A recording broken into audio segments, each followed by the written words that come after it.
My answer begins on a February afternoon under a dull gray sky, standing at an empty grave. I was standing on the west end of the empty grave, looking toward the east, so that Brenda's head would be just below my feet. And we would both be facing east, so that, as Julie, the funeral director, explained it to me, Brenda would rise with her face to the rising Jesus when he returns to bring heaven to earth. Following the short committal service, the flowers were placed on the casket. A card from one of the children is placed on the casket. And then the family is offered the opportunity to stay and observe the process of the casket being placed in the empty grave, actually being lowered down into the grave itself, which offer they accept, and so do I. So the caretaker begins the 10-minute process of lowering the casket into the cold winter ground. And when the gravekeeper has lowered the casket and Brenda all the way down, we're not ready to leave. So I stand there, facing east, with Brenda, she in this beautiful casket. And it occurs to me, as I'm standing there, we're both waiting.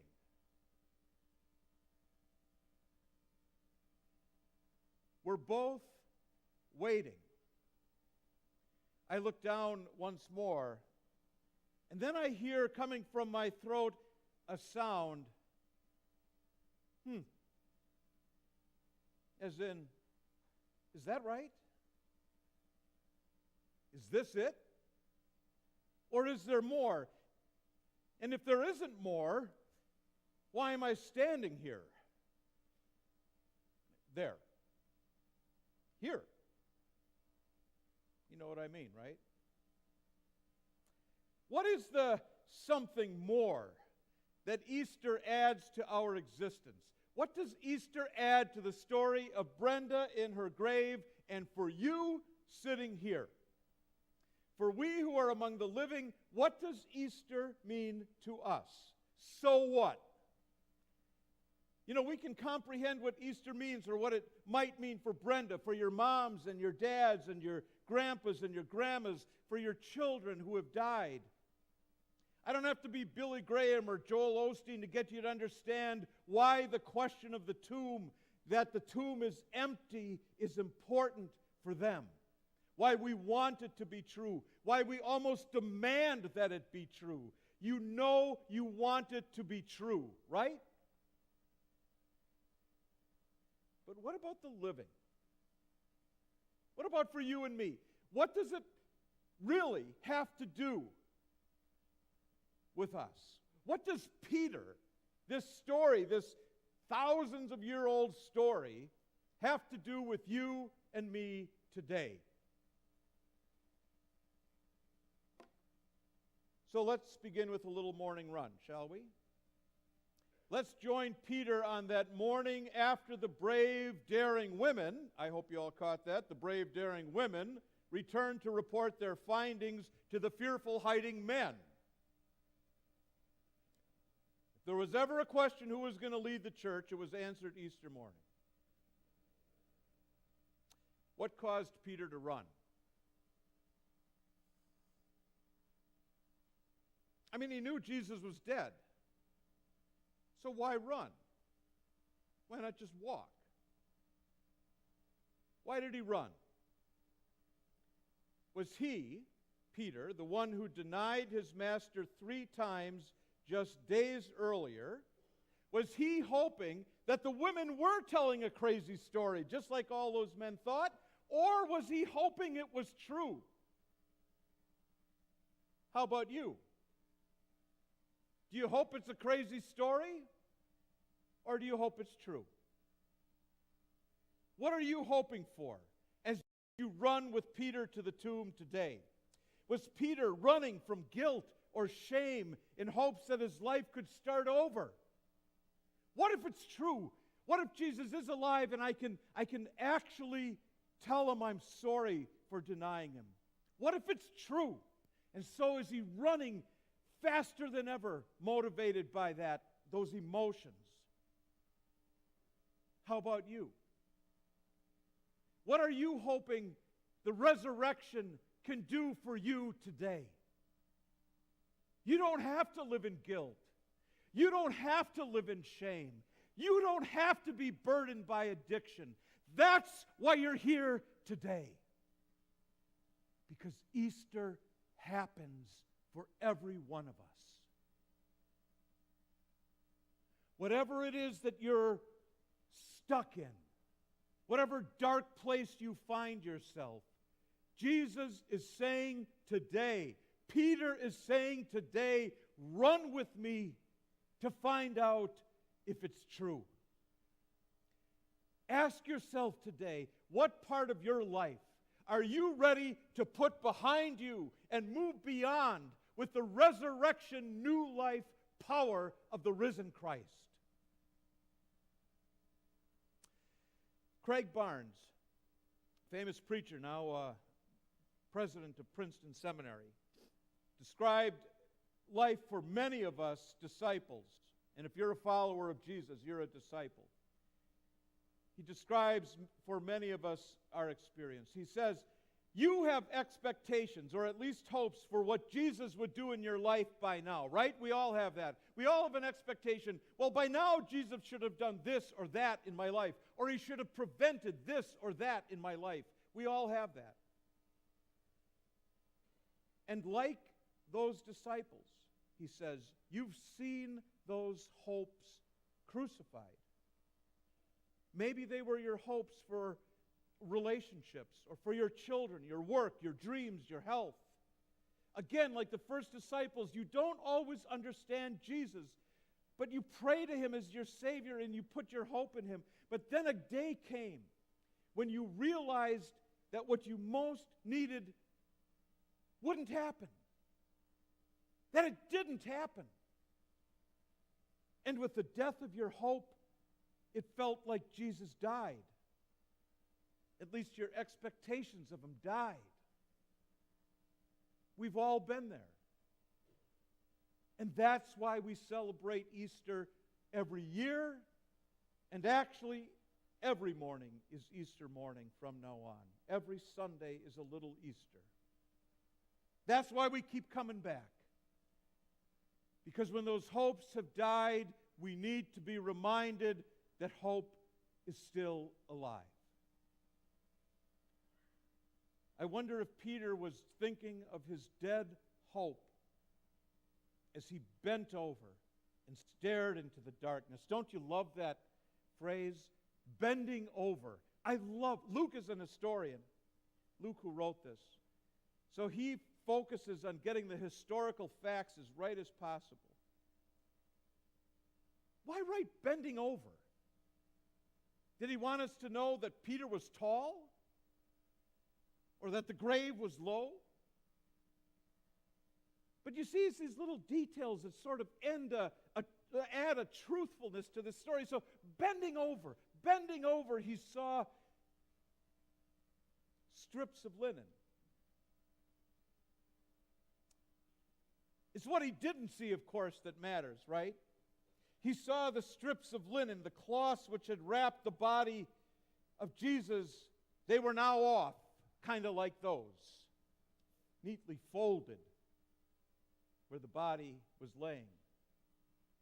And as Scott Hazy asks, who ever heard of a neat burglar?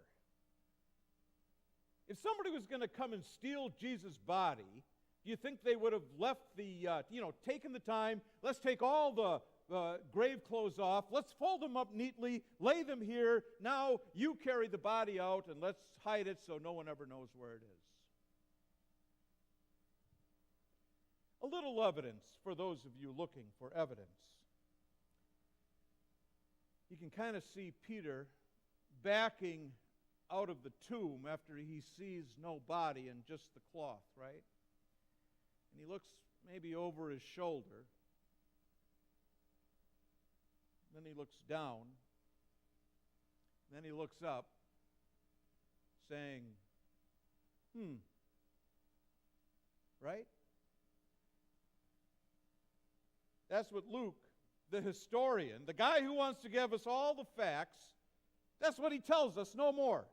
Luke just tells us he went away wondering to himself what had happened. Now, how am I supposed to make a sermon out of that? Really, Luke? That's what you got for Easter morning? Well, let me give it a try. We only have one more song to sing, and your ham isn't done yet. Your brunch reservation isn't timed, so I'm just going to go ahead. A few more minutes. Don't you think it all depends on how he said, I can think of at least 3 ways Peter might have said it. Now, he might have said, as in, no way. So, is that where your head is at right now? Don't worry if it is. It's okay. It's okay.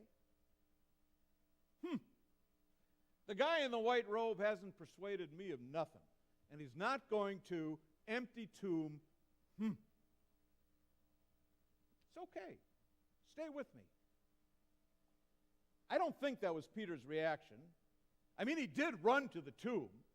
He showed up just like you. I mean, you don't think you're here by mistake, right? You don't think like the cat dragged me into church today. Maybe somebody dragged you in. But here you are. You ran to the tomb, or you drove to the tomb, or somebody drove you to the tomb. But whatever, here you are. So already you've said more than, So there's another reading we could assign to Peter's wondering. It could be, I wonder if it's true what Jesus said, that he would rise from the dead. That's probably where we all are at some point in our lives. Maybe right now for you. Maybe we're standing up, taking a long look inside the empty tomb of our lives, and we're wondering, I wonder if what he's saying could be true. Peter, of course, comes to accept the resurrection's reality, and he offers his life for the truth of it, as have many of you. You see, your life is like that too. You keep bringing good news to resurrection people. You keep bringing good news to people who need the Easter joy. You know, people watch and wonder at your life. What did she see that made her act like that? What did he see in there that made his life different? Is it because they saw that the tomb was empty? You know, you nurses who bring the spirit of hope into a room filled with the sounds of pain.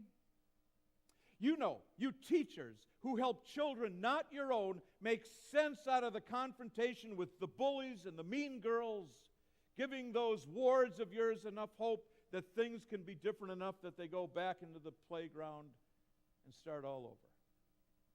You know, you workers who have lunch with the guy or the girl next to you on the line, the one who nobody ever wants to hang out with, but you give a spark of new life in the gray or the green walls of their existence. And I could give a dozen different examples in each of your lives. You know, you retired folks, what it means to bring Easter light into a darkened room of a lonely soul or a sick heart or a troubled mind. Maybe like Peter, you can't be sure just what the evidence of Easter morning means until you see how it changes lives, starting with your own. Maybe that's what Easter means to you. Maybe that's the so what. But then there's the third reading. The actual word, which Luke writes, because Luke, of course, didn't write the Bible, didn't write his book in English, hadn't been invented yet. It was written in Greek. And so the actual word that Luke writes with has a couple of different meanings. Where you see here the word wondering, many translations of the Bible instead use the word marveling. So it would be, he went away marveling at that which had happened. Those of you who go up with the King James Version, you'll find it there. It's in a lot of other translations as well. So marveling. This reading would be as in, he did it. I don't think that's what Peter sensed the first Easter morning. I think there's a process, and maybe even a cycle, of how we respond to the empty tomb. We begin sometimes even in denial. And then we move to the maybe stage, and then finally our wondering becomes marveling. You've probably marveled at the resurrection life you've seen in your own experience, maybe just once, maybe a few times, when something happened to you that you can attribute only to the power of God. Don't ever let go of those experiences. But don't worry if you're not marveling right now. Don't worry if your mind is focused on how many more minutes till the ham is done. Don't worry about how long until you get to go to your brunch. That's okay if you're thinking about those things. Don't worry if you're not marveling right now. The point is, you can get there, just like Peter. It will be easier to learn how to marvel if you participate in a faith community, this one or some other one. Because, you see, when you're with a faith community, you get to hear so many disciples who saw Jesus' stories. I could tell you a dozen just from what I heard this morning.